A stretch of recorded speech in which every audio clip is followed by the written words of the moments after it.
안녕하십니까, 김방입니다. 미국 프로농구가 세미프로 수준이었던 1920년대 이 무대에서 활동했던 척 테일러 선수는 농구화의 가치를 일찌감치 알아챘습니다. 그는 선수 전용 농구화 개발에 앞장섰고 나중에는 아예 스니커스로 유명한 컨버스사에 소속돼서 전국을 돌며 농구 클리닉을 열고 새 농구화 모델들을 팔기도 했습니다.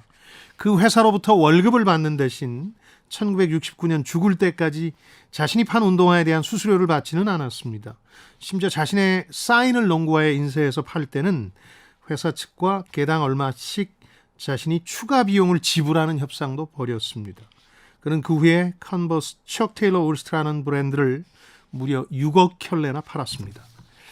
1984년 농구 왕자 마이클 조던과 나이키사의 계약은 이런 농구 스타와 스포츠 용품 브랜드 간에 이어질 농구화 게임의 양상을 영원히 바꿔놨습니다.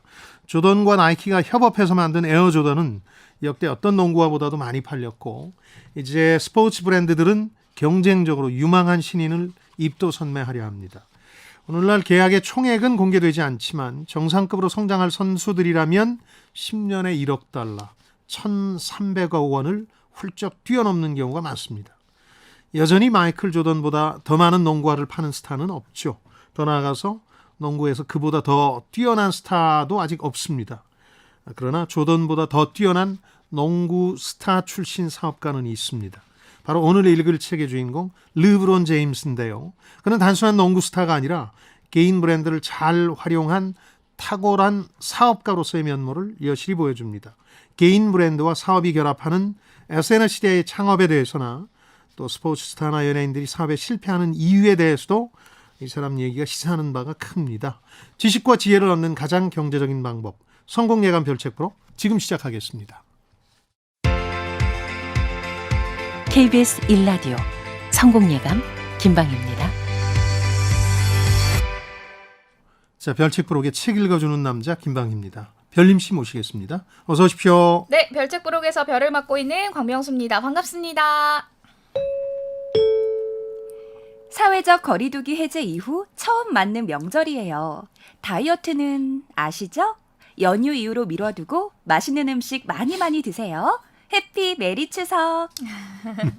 그러면 다이어트는 잠시 미뤄두셔도 좋습니다. 네. 댓글 보고 가죠. 샵 9730 KBS 공 그리고 유튜브를 통해서 많은 의견 주셨습니다. 눈부신 사회적 성공을 뒤로하고 숲속으로 17년간 수행을 떠났던 파란 눈의 스님.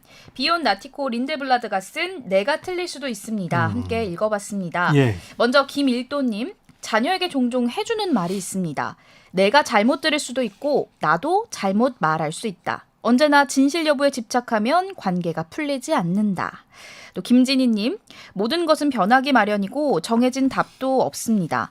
다만 내가 틀릴 수도 있다는 것을 아는 사람만이 변화와 발전이 있겠죠. 포용, 아량, 배려와 일맥상통하지 않나요? 해주셨습니다. 그렇죠. 특히 본인이 진실이라고 믿고 있는 정도, 이른바 확신과 진실은 아무 관계가 없습니다. 많은 사람들은 내가 확신하는 것이 강할수록 진실에 가깝다고 착각하고 있는데 행동경제학에서 여러 가지 연구 결과를 종합해보면 예를 들어서 법정에선 증인이 범인을 지목할 때 저 사람이 맞습니다 하고 확신하는 정도와 실제 그 사람이 범인인 상관관계는 크지 않았다고 그래요. 그냥 본인이 확신할 따름입니다. 네. 그래서 진실을 그렇게 생각하면 안 되죠. 내가 확신하는 것이 더 진실에 가깝다고 믿으시면 결코 안 됩니다. 오히려 김진희 님이 말씀해 주신 것처럼 포용, 아량, 배려 이런 것들이 중요한데 문제는 이게 쉽지 않아서 말이죠. 다 아는데 쉽지 않아서 이게 참 문제입니다. 더 배워가야겠죠. 그렇죠. 네, 2032번님. 마음 내려놓는 게 참으로 힘듭니다. 하루 일과를 마무리하는 깊은 밤, 고요한 시간엔 마음을 정리하는 게 쉬운데 일상을 시작하면 다시 원상태로 돌아가 있어요. 굳어진 습관을 바꾸는 게 이렇게 힘든 건가요? 해주셨네요. 적어도 나티코 린드블레드의 주장에 따르면 이렇게 완벽해져야 된다는 부담도 내려놔야 된다는 거죠. 내가 막 반성하고 그래서 더 나아지려는 자신을 생각하는데 이러다 보면 더 완벽해져야 돼 하는 부담까지 느끼게 되니까 그것까지 내려놓고 네. 오히려 순리대로 행동하자는 게 저자의 주장이기도 하고 불교의 원리이기도 한 거죠. 그리고 문은영님, 성공했지만 행복하지 않다는 이야기가 귀에 들어옵니다. 하지만 저 같은 취업 준비생은 행복보다 성공이 눈에 더 들어오는데 저 속물인가요? 이렇게 해주셨고 예. 박민호님, 미래를 위해 이직 준비 중이에요. 아직 오지도 않은 미래를 정확히 예측해서 준비하는 것 자체가 스트레스고 우울했는데 이 책이 도움이 됐어요. 해주셨습니다. 그럼요. 취업 준비생이 성공을 바라는데 속물이냐 하는 질문을 던져주셨는데 속물 아닙니다. 그럼요. 보통 사람들은 다 그런 거고요. 저는 이 말씀도 드리고 싶습니다. 그 저자는 성공하고 나서 그 성공을 버렸던 거예요. 성공을 한 번도 한 적이 없었던 게 아니라. 네. 그러니까 일단 성공을 하려는 의지를 가지는 건 중요하다는 생각이 들거든요. 그러니까 취업을 안 하거나 못 하면서 자꾸 행복 타령만 하면 무책임하게 느껴지고 자기 합리화만 하는 거니까 네. 일단 성공을 하고 그게 자기한테 맞는지는 나중에 따져도 상관없습니다. 네. 그리고 미래에 대해서 이제 늘 우리가 생각해야 될 건 저자의 주장도 그런 겁니다만 될 대로 되라가 아닙니다. 돼야 할 대로 되라. 그러니까 순리에 따르는 거지 순리를 거스면서 예를 들어서 취업을 예로 들면 일자리를 갖지 않은 채 무의도식하면서 남 탓만 하는 건 네. 순리가 아닌 거죠. 네, 그럼요. 예. 절대 그러라는 것도 아니었고요. 그럼요. 네. 그리고 8664번님, 제가 얻고 싶은 향기를 책을 통해 받았네요. 이경애님, 추석 연휴 책 한 권 읽기 목표를 세웠는데 이 책으로 해야겠어요. 1928번님, 별책 부록에서 이런 책을 만나니 참 기쁩니다. 잠시 쉰다는 느낌이 들거든요. 명절에 마음을 다잡을 수 있을 것 같습니다. 해주셨습니다. 다행입니다. 책이 주는 여러 가지 효용 가운데 하나가 이런 거죠. 그러니까 잠깐 쉬는 것 같은 위안을 받는 것도 있습니다만 다시 이제 현실로 돌아와서 오늘은 네, 배워보겠습니다. 알겠습니다. 이어서 오늘의 주제로 넘어갑니다. 이풀기 토크.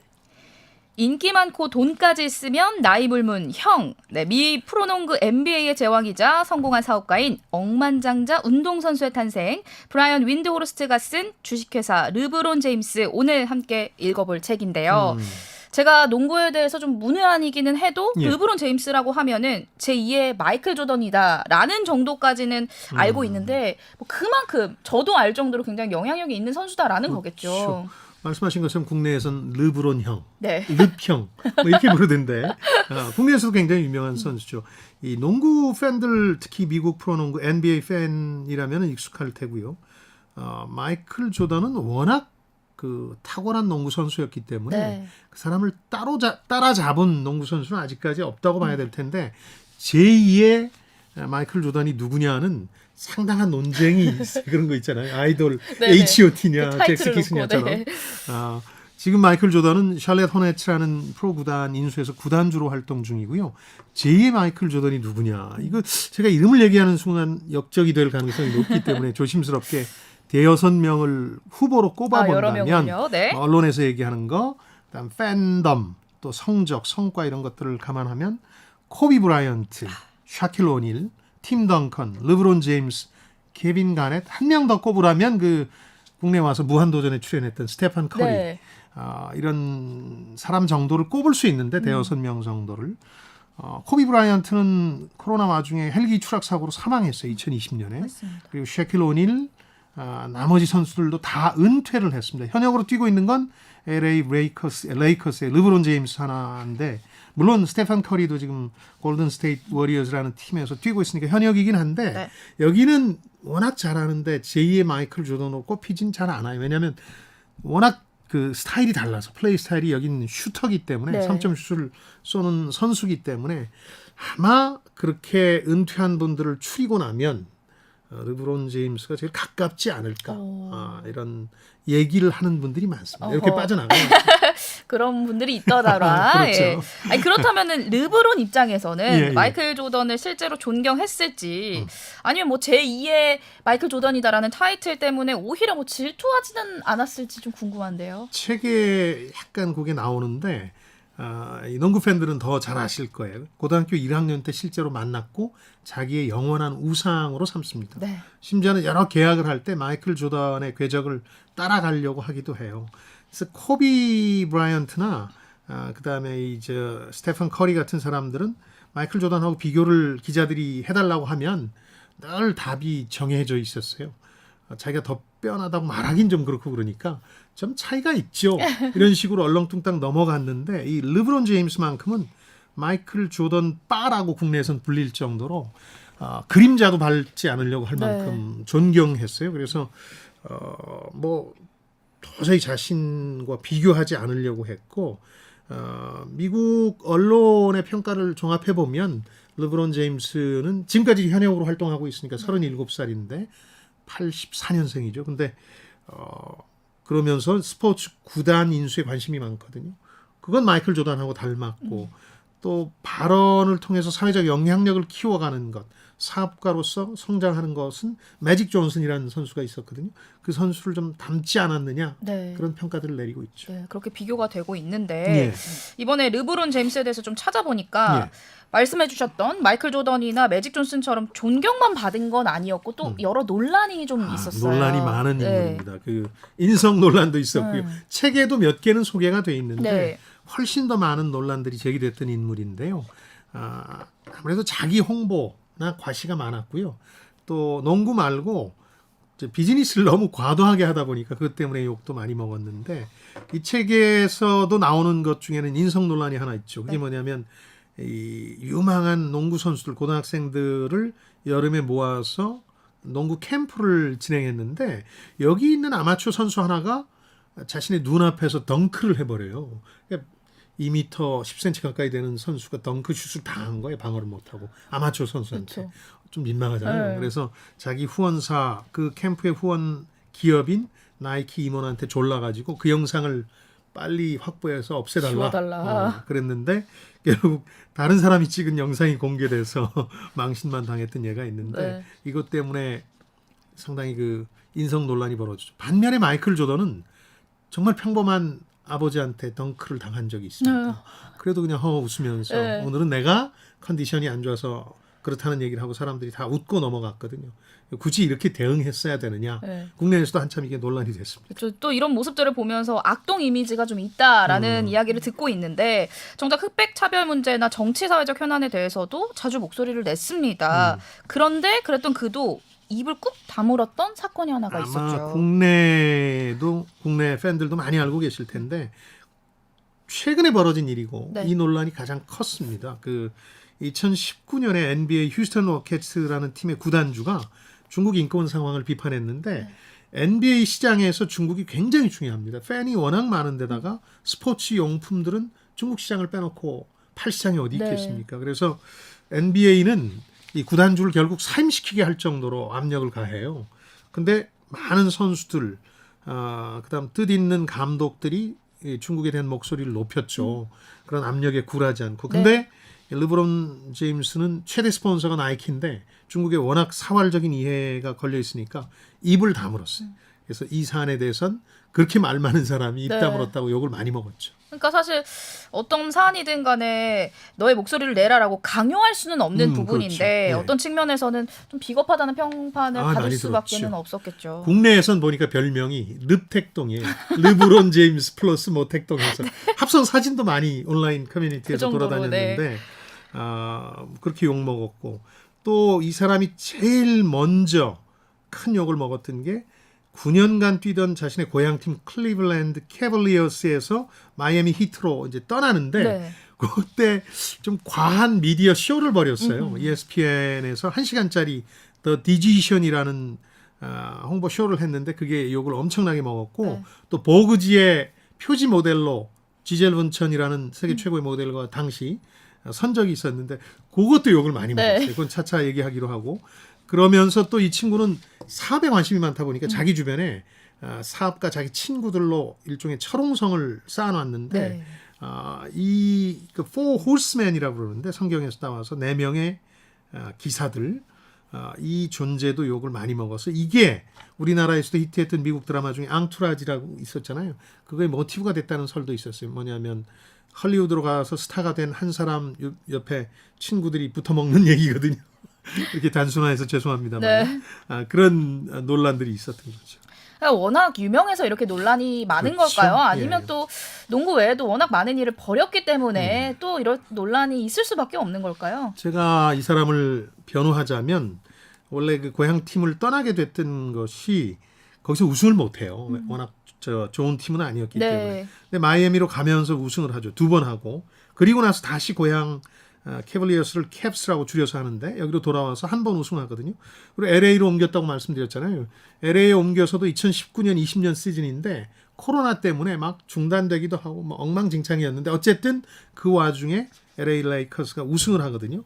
그러니까 다른 세 팀에서 각각 우승한 경력을 가진 사람이 정말 많지 않죠. 네. 거의 없을 거예요. 그래서 최정상의 농구 선수는 분명하다. 실력에 비해서 오히려 저평가되는 논란 때문에 저평가되는 면도 좀 있는 사람이다. 네. 이렇게 봐야 되겠죠. 하지만 오늘 농구 이야기를 하려고 하시는 건 아니실 그럼요. 테고 그럼요. 이 책을 소개하시는 이유가 어떤 이유가 있을까요? 농구 스타로서 개인의 이미지나 브랜드가 있어요. 이걸 활용해서 자기 사업을 키운 겁니다. 네. 그러니까 많은 사람들이 그렇게 하려고는 하죠. 마이클 조던도 그랬고 많은 스포츠 스타, 연예인, 유명인들이 이런 경로를 밟으려 하지만 대개는 실패합니다. 그러니까 르브론 제임스만큼 성공한 예는 드문데 이게 개인 브랜드를 활용해서 부자가 되는 새롭게 돈을 벌고 사업을 하는 방식이어서 네. 소개해드리고 싶었습니다. 그렇다면 우리 같은 예. 보통의 사람들이 얻을 수 있는 아, 힌트라고 그럼요. 하면 예. 어떤 게 있는 걸까요? 그러니까 개인 브랜드를 활용해야 된다. 그런 얘기들은 많이 하기 시작했죠. 네. 뭐 유튜브도 시작하고 그런데 돈은 안 될 겁니다 아마. 힘들죠. 힘들죠. 예. 그래서 이 르브론 제임스가 그 사업을 벌이는 방식들이 자세히 이 책에 소개돼 있는데 그걸 좀 알려드리고 싶었어요. 보통 사람도 할 수 있습니다. 개인의 이미지와 브랜드를 잘 관리하면 지금 내가 하고 있는 SNS만 잘 활용해도 가능하거든요. 그 얘기를 좀 하고 싶고 참고로 올해 6월 가프 명단 발표하는 포브스지 자료를 보니까 르브론의 재산을 최소 5억 달러, 최대 10억 달러, 그러니까 1조 원 가량 된다. 네. 현역 농구 선수 가운데 최초로 1조 이상의 억만장자, 빌리어네어가 됐다고 평가를 하더군요. 네, 오늘 부자에 대한 이야기도 함께 다뤄보는 거고요. 예. 이 책이 원래 2019년에 미국에서 르브론 주식회사라는 이름으로 출간이 됐는데 르브론이 직접 쓴 책은 아니에요. 그렇죠. 저자가 프로농구 전문 기자인데 아무래도 이 르브론에 대해서 속속들이 잘 알고 있는 사람이겠죠. 그렇더군요. 그 르브론 잉크라는 원제였는데 르브론 고향 근처 출신이고 오하이오 클리블랜드 인근이었는데 둘이 고등학교 때 만났어요. 저자하고. 그래서 속속들이 알더라고요. 저도 르브론 제임스에 대해서 아는 것들 이 책에서 다시 확인한 게 많은데 네. 상당히 그 취재를 일찍 시작했어요. 1999년에 만나서 그때부터 취재를 해왔고 지금은 미국의 그 최대 스포츠 케이블 채널이 ESPN인데 여기 소속된 농구 기자입니다. 몸풀기 이풀기를 마쳤으니 이제부턴 심화학습으로 넘어가겠습니다. 오늘의 책 주식회사 르브론 제임스 이것이 궁금하다. 키워드를 뽑아볼게요. 첫 번째 키워드 나이키 계약. 저자는 사업가로서의 통찰력을 보여준 게 고등학교 3학년 당시 2003년에 했던 나이키와의 계약이었다고 합니다. 그러니까 아까 방송 시작하면서 말씀드렸지만 마이클 조던이 1984년에 나이키랑 계약을 해서 대박을 터뜨리고 나서 이제 모든 스포츠 브랜드가 아디다스, 리복 같은 곳이 하여튼 입도 선매하려고 합니다. 네. 유명한 가능성이 있는 선수가 나타나면 무조건 잡으려고 심지어는 임원을 그쪽 동네에 이사시키기도 할 정도로. 네. 그래서 세 곳이 다 마이클 조던 이후 최대 월척이다 이런 소문으로 접근을 하는데 그중에서도 리복은 파격적인 역사상 있을 수 없었던 계약 조건을 제시해요. 1억 달러, 그러니까 1,300억 계약에 당장 쓸 수 있는 지금 당장 돈이 급하니까 워낙 네. 가난한 집 아이니까 1,000만 달러, 130억. 엄청난 거잖아요. 내일 바로 은행 가면 현금으로 바꿀 수. 그걸 준 거예요. 네. 근데 이때 엄마하고 살고 있었는데 아버지 얘기는 별로 없는데 아버지는 범죄자였던 것 같고 엄마랑 살고 있던 공공임대주택 정부가 임대료를 보조해주는 이 주택의 임대료 월세가 17달러니까 25,000원짜리 월세에 사는 친구가 1억 달러를 포기하는 리복의 제안을 거절하고 나는 나이키하고 하겠습니다.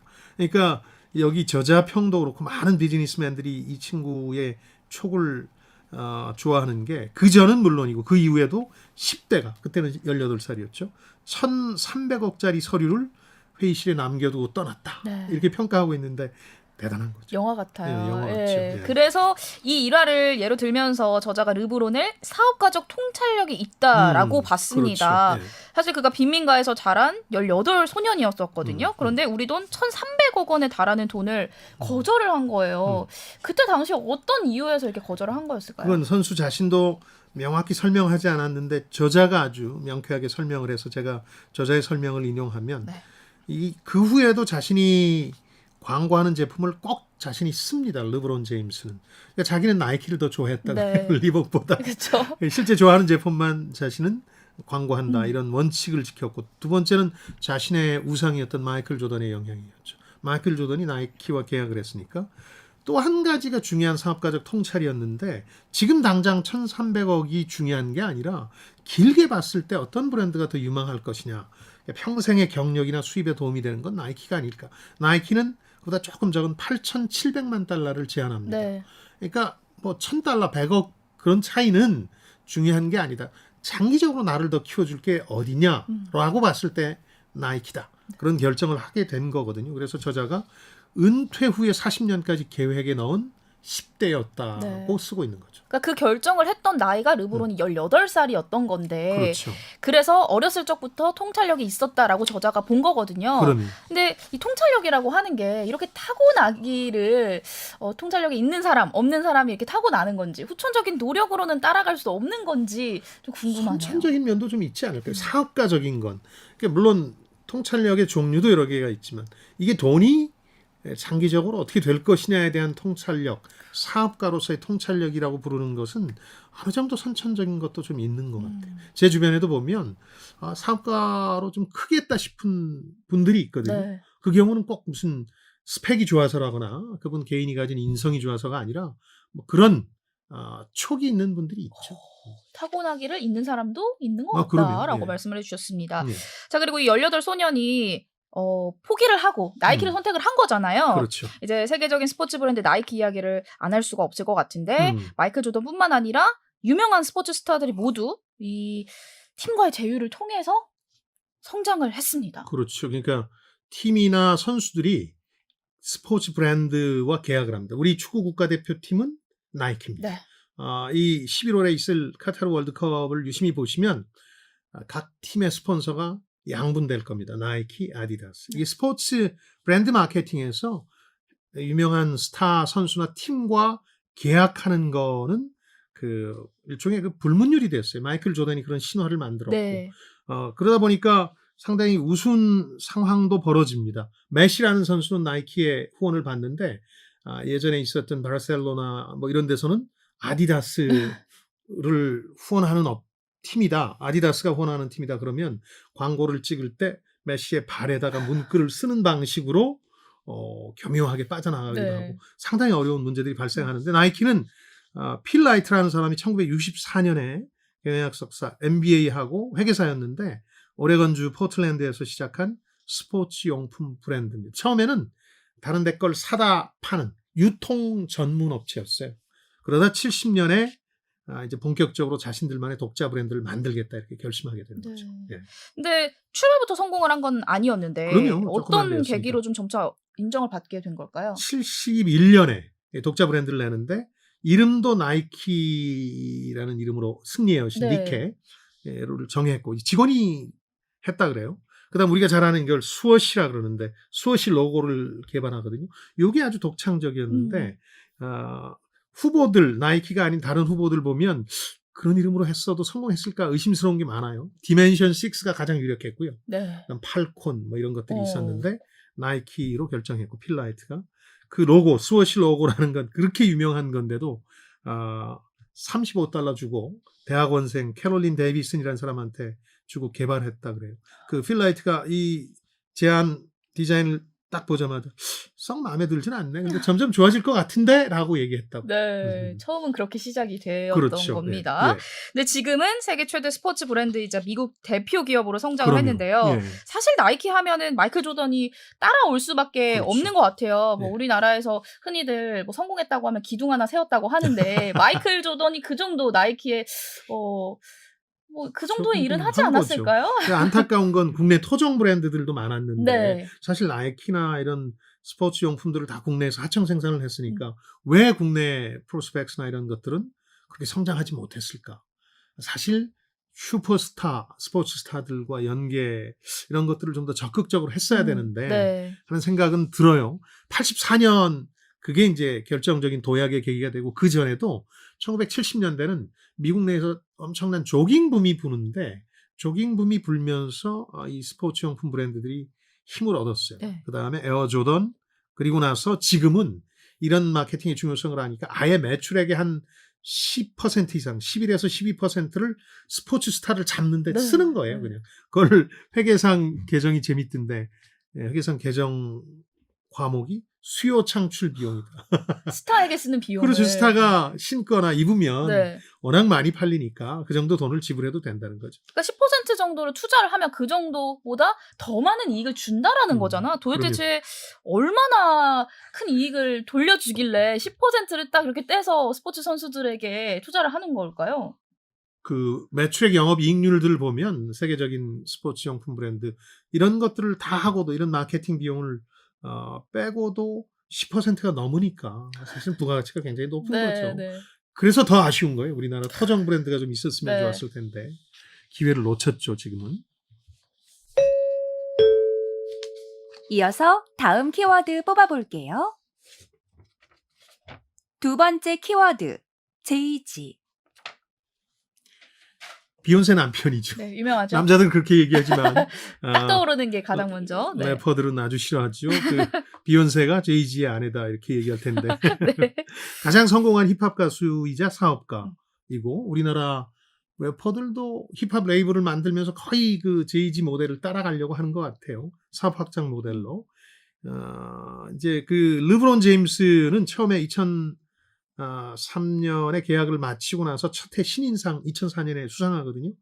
그러니까 마이클 조던이라고 제이 마이클 조던이라고 칭찬을 받는데 이 사람이 대단했던 건 그때부터 마이클 조던의 길보다는 마이클 조던은 위대한 스포츠 스타가 되는 네. 거였죠. 그런 롤 모델보다는 제이지라는 사업가 모델을 따라가는 쪽으로 그러니까 농구를 잘하면서도 사업가로서 제이지처럼 커야 되겠구나 이렇게 하게 돼요. 그래서 제이지와의 인연이 이 책에서 상당히 중요합니다. 네, 그렇게 되면서 결국 자신의 브랜드를 어떻게 활용할 것인가라고 생각할 때 무릎을 탁 치고 알게 된 계기가 바로 이 제이지였던 거죠. 이 사람이 자기 브랜드를 가지고 돈을 버는 방식을 보고 이거다 했던 거죠.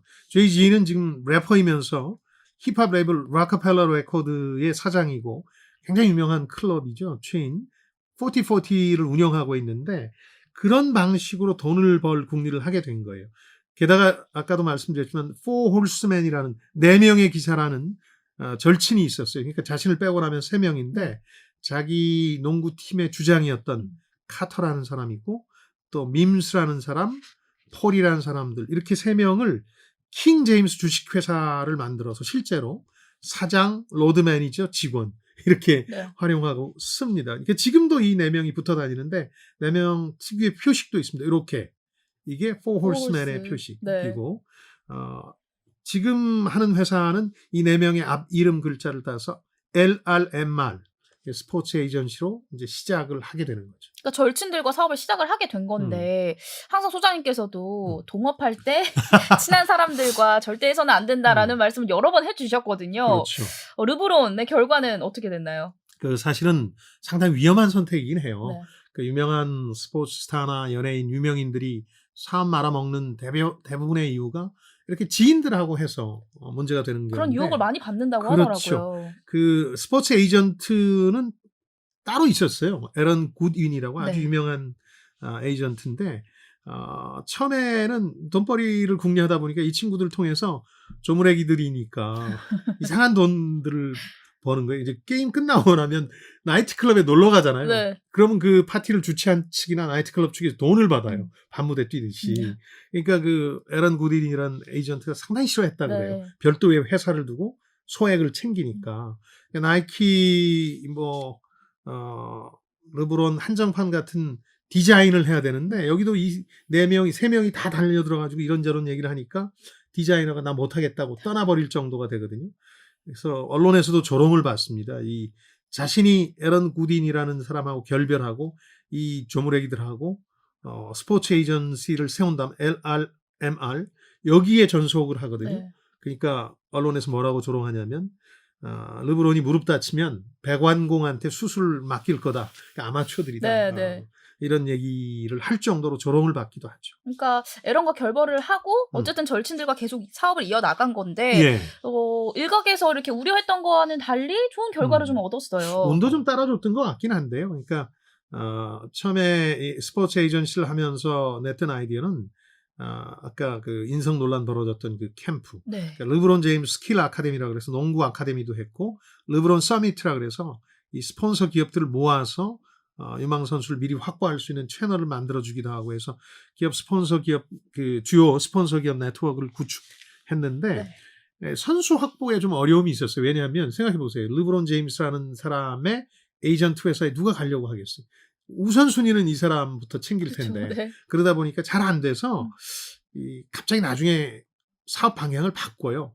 프로덕션 쪽으로, 컨텐츠 제작 쪽으로 바뀌는데 이게 성공을 합니다. 네. 조금 운도 따라줬는데 그래서 그 르브론 사진을 이렇게 지금도 보시면 이 세 명, 포 홀스맨이라고 불리는 세 명과 함께 그리고 제이지 나중에 합류하는 사업가 멘토 폴 와처라는 사람 이 사람들이 꼭 등장합니다. 그러니까 자기 주변을 둘러싼 사람들이 어찌됐든 초기의 시행착오에도 불구하고 성공적인 비즈니스를 꾸려나가는 동력이 됐던 거죠.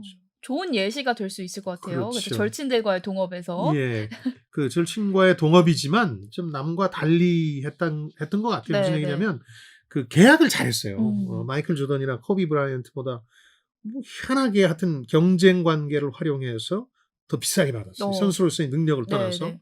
그러니까 선수로서 연봉이나 뭐 나이키, 코카콜라 같은 곳과의 장기 계약 수입 이것도 엄청난데 르브론은 그 마이클 조던이나 코비 브라이언트를 사업가로서는 뛰어넘는 게 그 밖의 수입이나 지분을 사업이나 네트워크를 통해서 챙기는 자신만의 그 비즈니스 영역을 구축했다는 게 그런 사람들로 그런 세계를 만들었다는 게 대단한 거죠. 또 르브론은 음료 회사와의 스폰서십 체결에도 관심을 가졌습니다. 여기서 굉장히 인상 깊었던 게 글라소라는 비타민 음료 회사거든요. 펩시와 코카콜라와 함께 어깨를 나란히 하기에는 사실 설립한 지 3년밖에는 되지 않은 신생 업체였는데 이것이 입찰을 위해서 어떤 전략을 썼길래 이렇게 성공을 하게 된 걸까요? 르브론이 거절해요. 처음에. 이 글라소가 비타민 음료로 아마 국내에도 소비자들이 많이 계신가 아실 텐데 막 새롭게 뜨는 시장이었거든요. 하고 싶었는데 코카콜라하고 전속 계약을 하고 있기 때문에 같은 음료 시장에 다시 할 수는 없어서 거절을 하는데 나중에 깨닫게 돼요. 거절하지 말았어야 하는데 그쪽이 제안한 게 좋았거든요. 지금 당장 엄청난 광고료를 지불하지 못하니까 지분을 줄게 했던 거거든요. 지분을 받았더라면 대단했다는 걸 나중에 알게 되는데 왜 그러냐면 3년 후에 비타민 음료 시장이 커지면서 글라소가 코카콜라에 인수합병 되는데 그때 3조 원, 그 당시 3조 원에 팔리거든요. 지분을 받았으면 얼마나 어마어마한 큰 돈을 거였죠? 챙겼겠어요. 그래서 이런 방식으로 지분을 주고받는 게 큰 돈이 된다는 걸 깨달았던 거예요. 그렇죠. 르브론 제임스가. 이걸 통해서 이제 앞으로 성공을 계속해서 이뤄내게 되는 것 같은데요. 그런 면에서 이제 확실히 통찰력이 있다라고 이야기를 하는 것 같아요. 근데 요즘 이런 부분이 한국 영화도 그렇고 제작비 부족하면 일단 출연료 적게 받고 성적에 따라서 출연료를 더 챙겨받는 러닝 개런티가 굉장히 대세잖아요. 그러니까 이런 걸 미리 이제 르브론이 알아봤던 거죠. 그렇죠. 어린 나이에 그 지분을 받는 거의 중요성을 알게 됐는데 그게 지금 르브론 제임스 재산의 상당 부분을 차지하거든요. 근데 대표적인 인물이 조지 클루니인데 조지 클루니는 광고에 많이 나오지 않는데 우리나라에도 광고가 방영됐던 그 네스프레소라는 커피 제품 거기도 참여를 했는데 이 사람은 광고를 하면 그게 영상이든 그냥 인쇄 매체든 꼭 지분을 받아요. 그래서 지분의 위력을 아는 거죠. 다른 두 명하고 함께 술 회사를 하나 만드는데요. 네. 프리미엄 데킬라 회사인데 카사미고스라는 곳인데 요걸 창업해서 2017년에 세계 최대 이 주류 유통사 디아지오에 1조 원에 팔았거든요. 그중에 40%가 조지 클루니 지분이었으니까. 그러니까 지분은 처음엔 휴지 조각일 수 있지만 값어치 있게 되면 천문학적 액수가 되는 거라는 걸 르브론 제임스도 어려서부터 이제 알게 된 거죠. 이 책에서. 그래서 그 사업가로서의 통찰력이 빼어나다고 하는 거죠. 지금 M&A 딜에 르브론 제임스가 많이 뛰어들어서 네. 그런 사례들이 책에 많이 나오는데 국내에도 페리 많은 영국의 리버풀 축구팀이 있잖아요. 거기 구단의 주요 주주기도 해요. 르브론 제임스가. 네. 대단한 거죠. 그렇죠. 이어서 다음 키워드 뽑아볼게요. 세 번째 키워드, 게임 이상. 모데너 게임이라는 게 르브론 제임스와 친구들을 주인공으로 한 다큐멘터리입니다. 네. 세상에 빛을 발할 수 없었던 다큐멘터리였는데 이게 빛을 발하면서 아까 LRMR이라는 회사, 그러니까 르브론 회사가 프로덕션 쪽으로 돌아서는 계기가 되는데 원래는 고등학교 선수 시절에 그 대학생 하나가 수업 과정의 일부로 르브론 제임스와 친구들 다큐멘터리를 찍었다 그래요. 다큐멘터리는 유망주 시절부터 많이 제안이 들어오거든요. 특히 엄마와 한때 연인이었던 반사기꾼 같은 사람도 이 다큐 계약을 했는데 이런 건 나중에 다 무산이 되는데 네. 그냥 본인이 사인을 한 적이 없으니까 르브론 제임스. 이 대학생은 찾아가서 찍으면서 사인을 다 받았다 그래요. 그러니까 유일한 다큐멘터리가 된 거예요. 슈퍼스타가 되고 나서. 네. 근데 이 다큐가 점점 처음에는 아무도 모르고 사라질 위기였다가 어떻게 해서 르브론 제임스가 보게 돼요. 그리고 모데너 게임이라는 제목으로 이걸 상업적으로 방영하기 시작한 네. 거죠. 네. 여기에서 르브론과 절친들이 새로운 기회를 엿보게 되는 거죠. 예. 에이전시로는 사실상 실패를 했지만 예. 엔터테인먼트와 미디어 기업으로 탈바꿈을 하게 그런 됩니다. 거죠. 그러니까 프로덕션으로 시작한 건데 스프링 힐스 프로덕션으로 시작했는데 첫 작품이 이 다큐멘터리였는데 네. 캐나다 국제영화제에 출품했는데 그 나중에 아카데미상 받은 슬림독 밀리어네어라는 작품이 있었잖아요. 네. 인도를 배경으로 한. 거기에 이어서 2위 개가를 올립니다. 그러면서 이 프로덕션으로서의 가능성을 보여주는데 뭐 엄청난 대박은 아니었는데 약간 그 미디어 업계에서 자리 잡는 계기가 돼요. 네. 그래서 2014년부터 시트콤도 만들었는데 시즌 4까지 그러니까 대박은 아니지만 중박 정도는 쳤던 Survivor's Remorse라는 것도 제작하고 그래서 상당히 그 좀 미디어 업계에서 이 입지가 높아지고 있는 단계에 지금도. 네. 그래서 2009년에 그 미디어 업계 거물들만 간다는 아이다호의 선밸리 모임이라고 있는데 이재용 회장이 가끔 가서 뉴스에 나오는 그 억만장자들의 여름 캠프라는 별명을 가진 자기들끼리의 네트워크인데 네. 여기도 참석할 정도로 이제 미디어 업계의 거물이 되기 시작합니다. 이렇게 르브론이 미디어를 너무 잘 알고 활용을 하면서 업계 거물로 성장을 한 건데요. 예. 하지만 또 너무 미디어를 의식한 나머지 오히려 흑역사를 양성한 적도 있었죠. 그렇죠. 아까 잠깐 언급한 그러니까 마이애미 히트로 갈 때 1시간짜리 더 디지션 결정이라는 프로그램을 만들어서 내보냈는데요. 우선 많은 사람들이 실망했어요. 클리블랜드라는 고향 팀에서 그렇게 오래 뛰었는데 이게 떠난다는 거에 대해서 실망을 하기도 했고 그러니까 자신은 이런 핑계를 댔죠. 우승을 못했다. 우승하기 위해서 마이애미 히트로 간다. 네. 그 우승 가능성이 높은 팀이었으니까 그 최근에 왜 호나우드라는 축구 선수가 챔피언스 리그에서 뛸 수 없다는 이유로 맨유를 떠나겠다고 하는 거랑 비슷한 상황이에요. 그렇죠. 그러니까 팬들이나 이 고향 사람들은 실망하고 네. 화가 나죠. 근데 이 사람이 이런 미디어 쇼를 해야 되겠다고 결정하는 거는 친구들하고 같이 그 2009년에 타이거 우즈가 불륜 스캔들이 벌어지잖아요. 그래서 이혼하고 하는 과정에서 그렇게 불리한데도 미디어를 자신들이 원하는 대로 쥐락펴락하면서 원하는 기사만 내보내는 걸 보고 배운 거예요, 이 사람도. 내가 옮기는 것도 욕을 먹을 수 있지만 미디어를 오히려 내가 장악해서 제대로 전달하면 오히려 전화위복이 될 수 있겠다고 네. 판단했는데 그게 오판이었던 거죠. 그게 이제 결과물이 좀 엉성하고 그렇죠. 좀 어색했다. 그렇죠. 질타를 많이 받은 거죠. 1시간짜리인데 뭐 결정 발표도 늦춰진 데다가 사람들이 긴장감이 없는 네. 거예요. 어디로 갑니다. 이걸 한순간을 보려고 1시간이나 봐야 되니까. 네. 또 인터뷰에서 이런 말을 하는데요. 저는 저의 재능을 사우스비치로 가져가고자 합니다. 이게 본인이 먼저 한 말이 아니라 코비 브라이언트 말을 흉내낸 거거든요.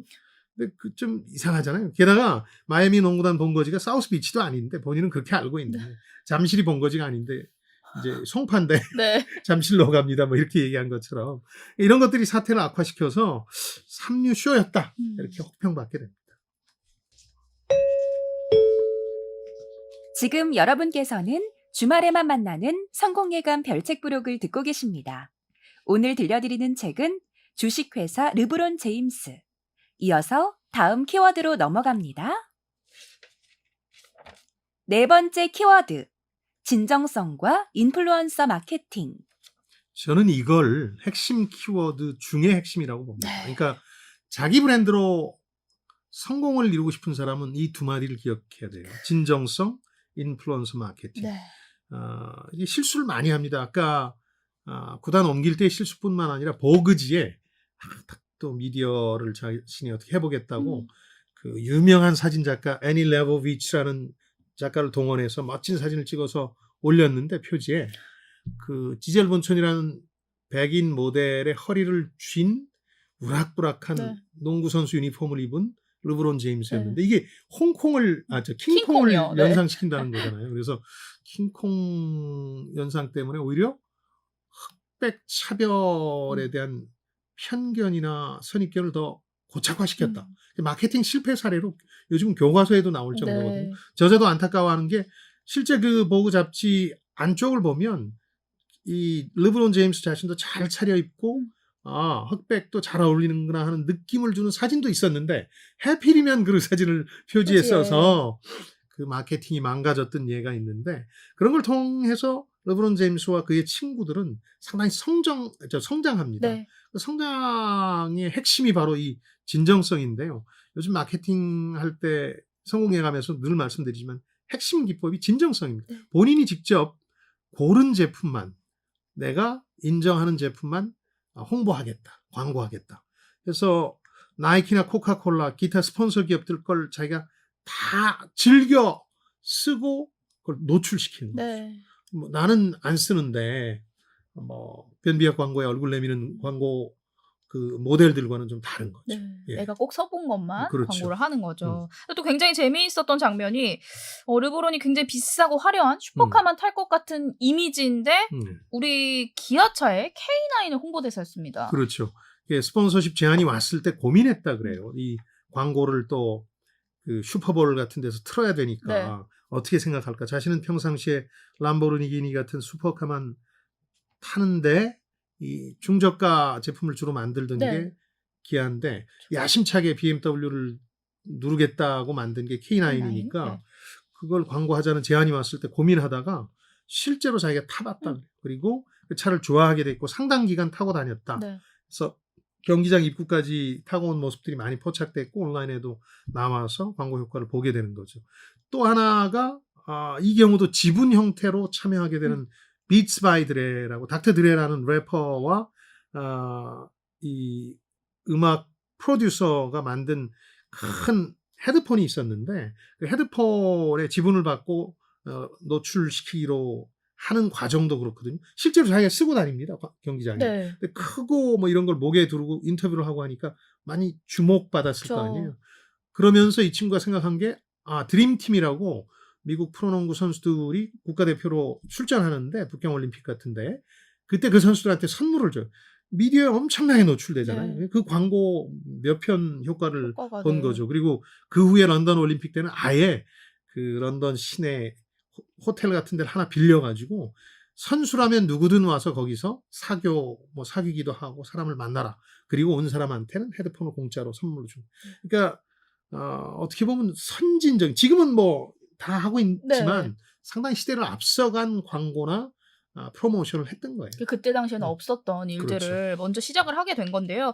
그런가 하면 덕질의 끝판왕이라고 할 수 있습니다. 덕업일치를 이룬 게 클래식 자전거였는데 슈인이라는 브랜드인데 인수합병 거래까지 참여를 했어요. 그렇죠. 그러니까 이 경우도 비츠 바이 드레가 나중에 애플에 팔려서 자신이 지분이 보상받거든요. 그야말로 떼돈을 벌게 되는데 슈인이라는 브랜드도 자전거 좋아하시는 분은 아는 클래식인데 여기 M&A에 이제 참여를 해요. 자신이. 그리고서 자기 지분 확보해서 큰 돈 벌었어요. 그러니까 이 사람이 대단했던 건 사업적 통찰 가운데 계약자라는 것도 있지만 그 경기장 입구까지 선수들이 들어가는 게 선수들 입장에서 그냥 들어가는 거에 불과한데 광고 효과가 극대화되는 연예인으로 치면 레드카펫이었다. 레드카펫. 이걸 이제 포착한 거 알아낸 거예요. 네. 그래서 거기 들어갈 때 그 순간을 사업 가치로 활용한 건데 이거 참 어떻게 보면 인플루언서 마케팅을 좀 앞서서 했다 이렇게 볼 수 있는 거죠. 그러니까 인플루언서 마케팅이라고 하면은 사실은 기존에 이제 굉장히 몸값이 나가는 연예인들보다는 조금 저렴하게 쓸 수 있다라는 인식이 있었는데 요즘에는 또 단가가 그렇지도 그렇지도 않다고 하더라고요. 그렇다면 이제 더 소상공인들이 다가가기 어려운 마케팅이 그러니까 아닐까요? 소상공인이나 자영업자가 인플루언서한테 뒷광고를 부탁할 게 아니라 네. 본인이 해야죠. 본인이 소수지만 자기 팬들을 만들어 나가야 돼요. 인플루언서가 돼야죠. 네. 소수의 사람한테. 대표적인 예로 최근에 그냥 카페거든요. 카페를 하던 분인데 SNS에서 아주 유머러스하면서 동시에 고루하기도 한 경상도 남자의 캐릭터를 잘 살려서 자신이 인플루언서가 된 분이 있는데 이분은 오히려 그 커피 브랜드를 지금 아주 유명한 기업들과 협업해서 확대해 나가고 있거든요. 네. 그러니까 인플루언서를 찾아다니지 말고 르브론 제임스처럼 본인이 인플루언서가 될 궁리를 해야 되는 거죠. 이어서 다음 키워드 뽑아볼게요. 마지막 키워드, 사업 멘토. 예능 프로그램 보면 네. 스포츠 스타나 연예인들이 나와서 고백합니다. 사기당했다. 아, 맞아요. 사업 말아먹었다. 많이 들어봤습니다. 사랑할 일이 아닌데 언제부턴가 자기 캐릭터를 규정짓는 방식이 됐는데 그 이유 중에 하나가 어울리지 말았어야 할 사람과 어울리는 거였죠. 근데 이 르브론 제임스는 본인이 그런 감각이 있는 거겠지만 사업 멘토를 아주 잘 만나. 네. 처음에 제이지를 소개해 준 사람도 초창기 멘토였는데 평생 네트워크를 이어가는데 큰 도움이 됐고 결정적으로 이 운이 좋았던 건 이 자신만의 네트워크를 만들어 나가기 시작하는데 거기 워렌 버핏도 있어요. 대단한 거죠. 네. 워렌 버핏이 르브론 제임스를 응원하기 위해서 경기장에 농구 복을 입고 많이 가거든요. 네. 그 장면이 많이 잡혔는데 그것도 이 사람과의 네트워크 때문이었는데 그러니까 사업 멘토를 잘 만나면 엄청난 약이 되지만 잘못 만나면 독이 되는 거예요. 네. 이걸 가려서 만날 줄 아는 것도 실력인 거죠. 그것도 능력이었던 것 같은데 그럼요. 또 예. 폴 워처라는 사람이 또 큰 도움이 됐어요. 예, 그 제이지와의 만남을 주선했던 웨스 웨슬리가 초기 사업 멘토였다면 미디어 업계 쪽으로 지금 막 발을 넓힐 때는 폴 워처라는 사람이 도움이 됐는데 이 사람 국내에도 아시는 분들이 좀 있을 거예요. 그 투자 자문가인데요. 우리가 잘 아는 캘리포니아 주지사를 거친 영화배우 아놀드 슈워츠제네거, U2의 보노 같은 사람들한테 조언했고 지금도 미국 보스턴 레드삭스 야구팀 네. 구단주, 영국 리버풀 축구 구단주 대단한 사람이죠. 이 사람이 슈워츠제네거 르브론을 늘 자기 거래에 끼워 넣어요. 네. 그럼 신뢰감이 높아지니까 그러면서 지금 르브론 대변인도 슈워츠제네거 주지사 시절 비서실장 했던 사람이에요. 이런 식으로 엮여서 정말 서로 도움을 주고받는 관계가 돼요. 네. 이 사업 멘토를 잘 만나는 게 결정적입니다. 앞서서 유명인들이 사기를 많이 당했다라는 이야기 많이 하신다고 말씀하셨잖아요. 네. 근데 르브론 제임스가 단순한 농구 선수라고 생각했는데 사실 사업선이 굉장히 놀라운 사람이었습니다. 우리나라 이런 모델이 또 있기는 할까요? 우리나라의 모델이 있을까요? 사업에 참여하는 분들은 많죠. 그 이유를 짐작하기란 어렵지 않습니다. 왜냐하면 스포츠 스타나 연예인은 수명이 길지는 않아요. 네. 라이프타임, 생애 전체에 걸친 소득을 유지하려면 뭔가 보험을 들어야 되는데 그게 사업일 수 있다고 믿어서 성급하게 사업에 뛰어들거나 뭐 투자를 하기도 하는데 네. 대개 이 사람들의 이름만 악용하려는 주변 사람들한테 진정한 멘토가 아니라 네. 휘둘리죠. 근데 최근 들어서 저도 개인적으로 사적인 자리에서 만나뵀던 분 중에는 이런 데 좀 이제 사업에 대한 좀 남다른 발상을 하신 분들이 있더라고요. 참여하되 지분을 받는다. 네. 그리고 내가 정확히 그 역할을 한다. 이름만 거는 건 안 한다. 그렇죠, 네. 예전에 그런 방식은 안 한다. 그 상당히 일리 있는 르브론 제임스 방식이고요. 그러니까 연예인, 뭐 스포츠스타, 인플루언서까지 영역을 좀 확대해도 장기적인 르브론 제임스 같이 계획을 가지고 부를 획득하는 자기만의 독특한 방식을 구축한 사람은 아직은 국내에서 네. 이렇게 뭐 햄버거집 하는 스포츠 스타도 있고 그렇지만 많습니다. 그런 수준에 불과한 거지. 이렇게 지분을 챙기고 거대 사업가로 변신하는 사람은 많지 않은 것 같아요. 그럼 마지막으로 르브론의 성공 비결이라고 하면 어떻게 정리를 해주실 수 있으실까요? 저는 세 가지를 꼽고 싶고, 이거는 스포츠 스타나 연예인, 유명인뿐만 아니라 보통 사람들도 좀 염두에 두셨으면 네. 좋겠어요. 첫 번째는 당장의 수입보다 장기적인 그림을 그려라. 1,300억이 테이블 앞에 놓여 있습니다. 장기적인 그림을 그려보니까 그게 독이 될 것 같아요. 포기하는 거. 네. 야, 이게 저도 못할 것 쉽지 같지만 않을 것 어쨌든 같습니다. 예. 장기적인 그림을 그려라. 이 사람은 은퇴 후 40년까지, 아직 은퇴도 하지 않았습니다만 그림을 그렸다. 두 번째는 아까 진정성 마케팅 얘기도 했습니다만 자신이 진심으로 좋아하는 일을 하고 이걸 알려야 됩니다. 예를 들어서 인플루언서 중에 SNS나 유튜브로 자기가 쓰지도 않을 것 같은 우리한테는 이걸 먹여요 하면서 색소가 있다는 이유로 쓰지도 않는 제품을 광고하는 분들이 있는데 네. 그건 티가 나거든요. 소비자들이 다 알거든요. 그래서 정말 자신이 좋아하는 일을 하고 좋아하는 상품을 팔아야 되는 거죠. 이걸 또 알려야 됩니다. 네. 세 번째가 이제 아까 말씀드렸던 좋은 사업가 멘토를 만나야 된다. 주변에 있는 무슨 매니저, 연예 기획사 사람들이 사업가 멘토로서 좋지 않아요. 왜냐하면 그분들은 자기 입장에서 영악하고 발빠르게 자기 사업을 하는 것뿐이고 내가 하려는 사업은 그것과 영역이 다르다면 네. 전혀 다른 분야의 사업가 멘토들을 만나야 되는 거죠. 그런 점에서 르브론 제임스라는 사례를 연구했다고 생각해 주시면 고맙겠습니다. AI가 선정한 심쿵 한방. 오늘의 책 주식회사 르브론 제임스를 관통하는 핵심 구절. 한방에 정리해드립니다. 내가 본 르브론과 그의 친구들은 생각을 크게 한다. 어떤 면에서는 그래서 여기까지 왔을 것이다. 고등학교 교실에 가서 네. 진로 상담 전문가가 물어보면 모델래 그럼 40명 중에 17명이 연예인 한다고. 연예인, 유튜버, 스포츠스타. 네. 스포츠스타는 뭐 초등학교 때 꿈꾸고 했지만 어쨌든 이런 걸 통해서 돈 많이 벌어야지라고 생각하는 분이 있다면 그게 전부가 아니라는 걸 알아야 됩니다. 네. 훨씬 큰 그림을 그려야 되니까 한번 읽어보셨으면 좋겠고 젊은 분들이. 유명해지는 게 곧 돈이 되는 시대니까 유명해지는 게 목표가 되기 쉬워요.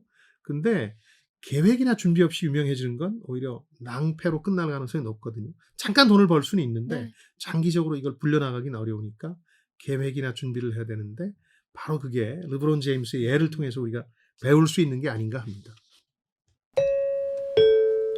다음 주 책이 도착했습니다.